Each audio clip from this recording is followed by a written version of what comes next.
I have all these video games and I can't even play them. What a world. What a world. I can't even play my own video games. I collect them. I can't even touch. Oh, wait a minute. I'm lying because I can play them. Because I just found out accessibility in video games is a thing. Let's go talk about it.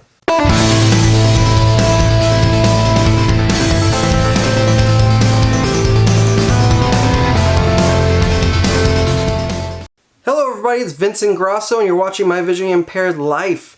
And today I wanted to talk to you about video games.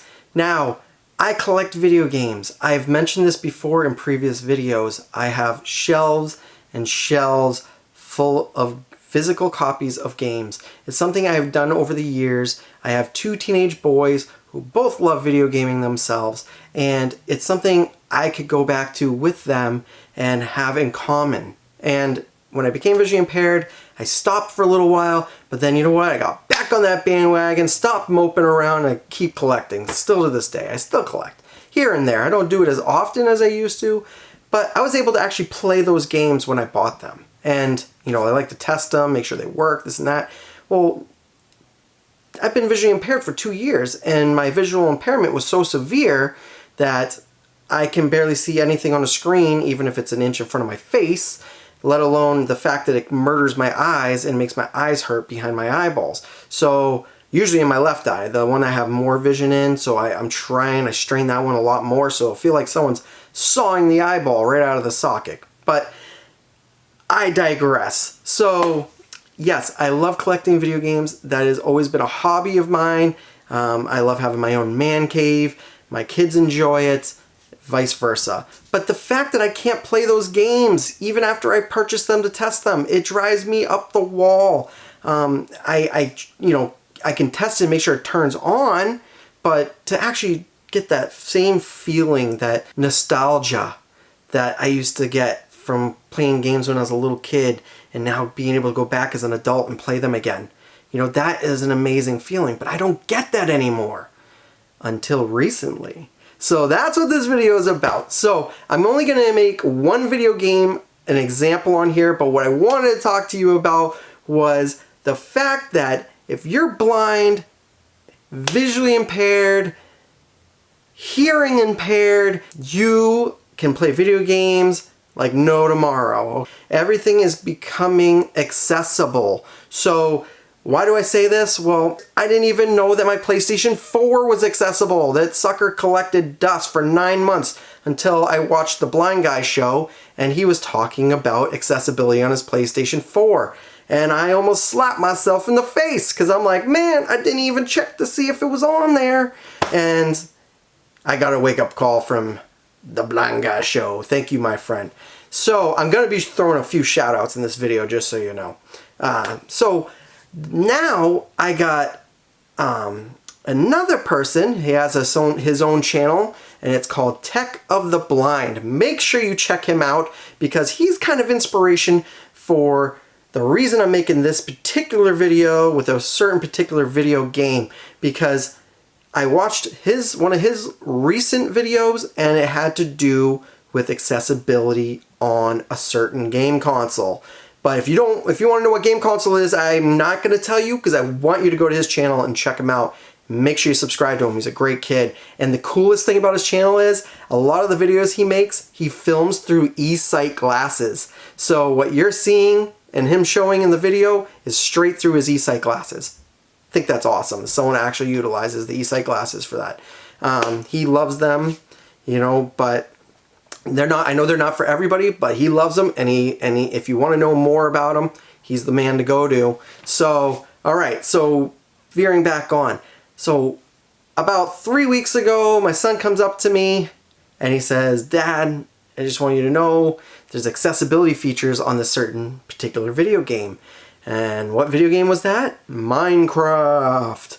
So, Minecraft has been an amazing game I played over the years with my kids, from when they were very little to now they're like almost full-grown dudes, you know, like, and now I have my 3-year-old daughter I can play with because I found out I could play it. Why? Because they started making it accessible. And that, to me, is awesome. So I have a big television in my living room. That's where you can see some of the footage I have today. And I filmed it on from that TV. And I can stand in front of that TV and play like Minecraft, because as long as it's daylight in the game, they're big giant blocks. It's a block game. So even though I can't see most of it, and what's cool is like when I'm looking at the TV, it's almost like I'm looking at the video game world the same way I see reality. The dead spots I have, it's like it takes up the same space as in real life. So I can see the shapes when I'm close enough to the TV and all that of the block. I cannot tell you like where certain little things are, like flowers and all that, but guess what? I can tell where a flower is now because accessibility, people. So I'm going to start off by talking about the PlayStation 4, and not only am I going to tell you why they're accessible, I'm going to show you why they're accessible through separate clips. So let's start off with the PS4.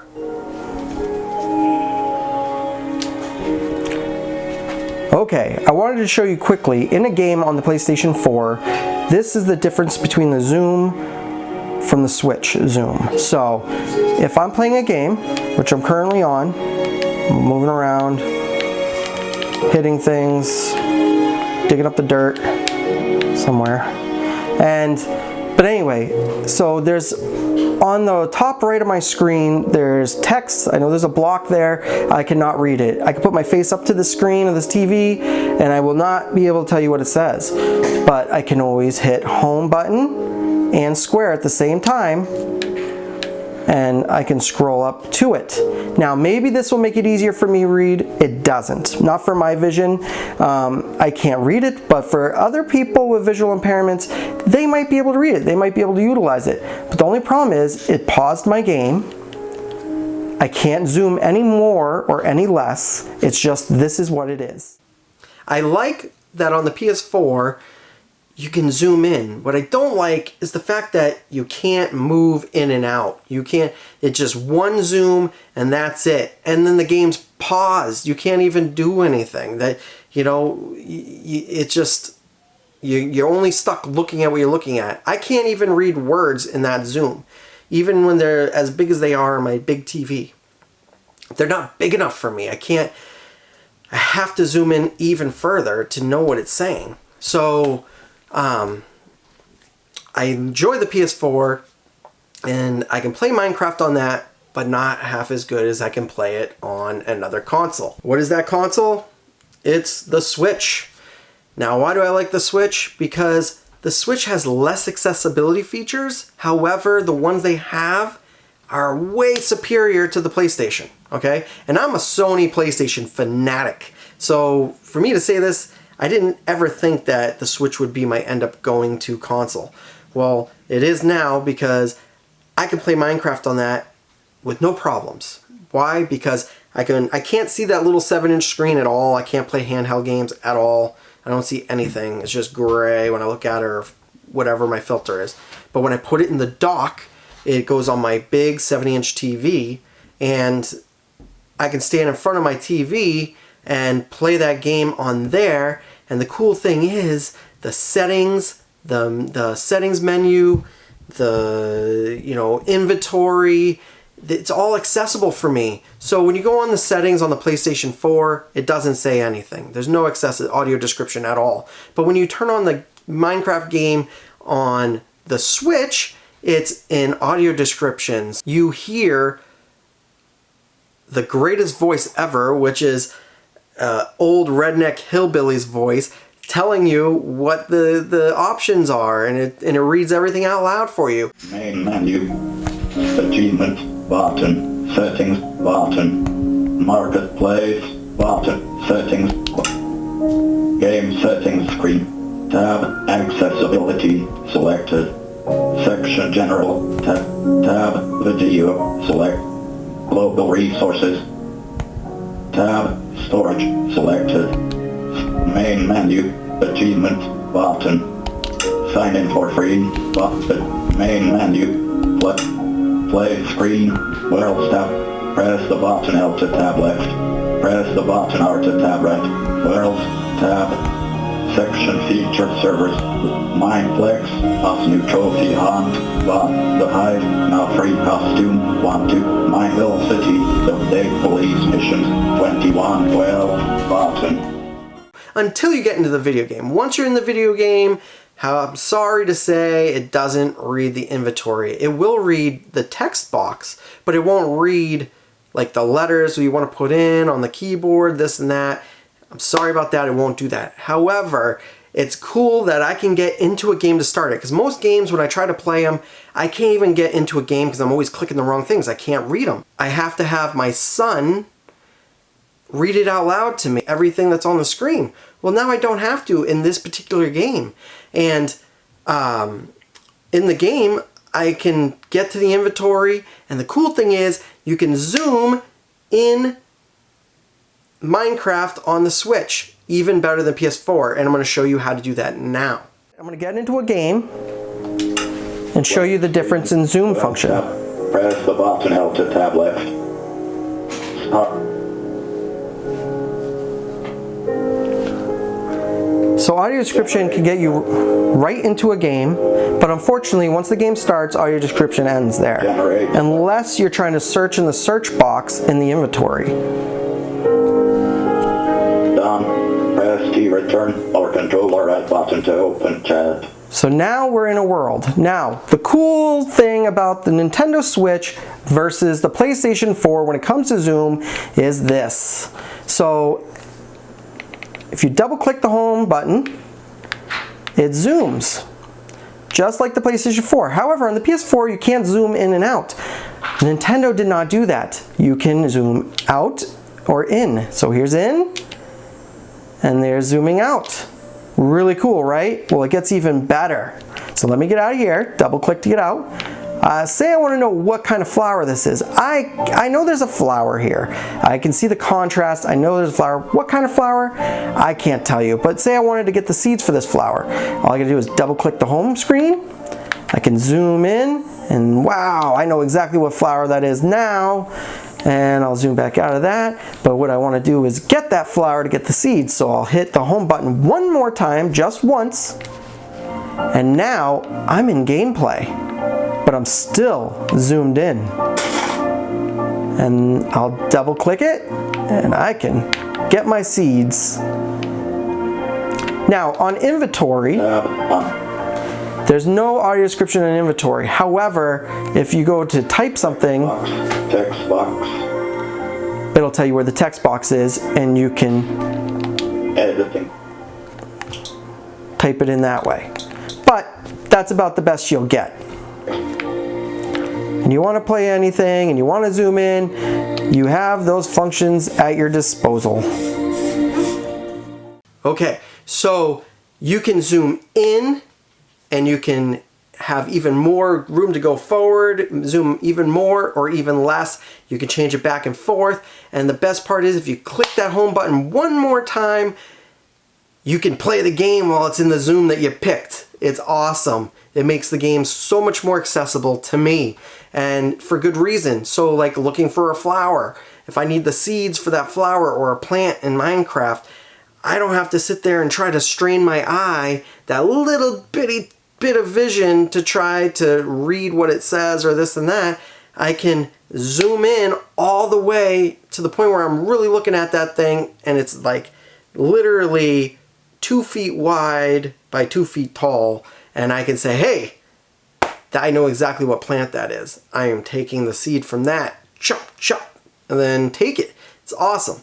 So video games are getting more and more accessible each and every day. So I did my research and I found out that games, companies like Insomniac, games like Naughty Dog. Now, if you don't know who Naughty Dog is, they're the ones that do like Crash Bandicoot and stuff. So they're deciding from now on when they make video games, they're not going to just make a video game and then try to make it accessible.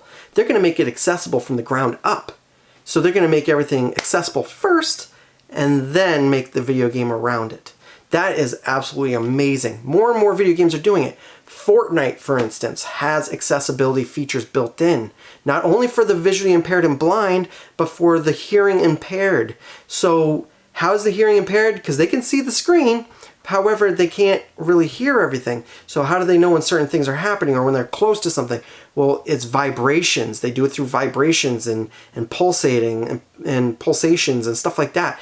But we can utilize that too as the blind. So not only do we get that, we get sound. So fighting games, when your health meter is going down, you're going to hear it beeping really fast or vibrating really fast or beeping a certain way in your hands, your controller. And when you do games like, there was a game I was looking up where you play a dog and you have to search in the dark for clues, and you know, it's just really, really cool because they made it completely for the visually impaired. But if a visual person wanted to play it, they can, because it's a full video game in color and everything. It's awesome. And so if you're in a car and you're about to race down a road, they got racing games.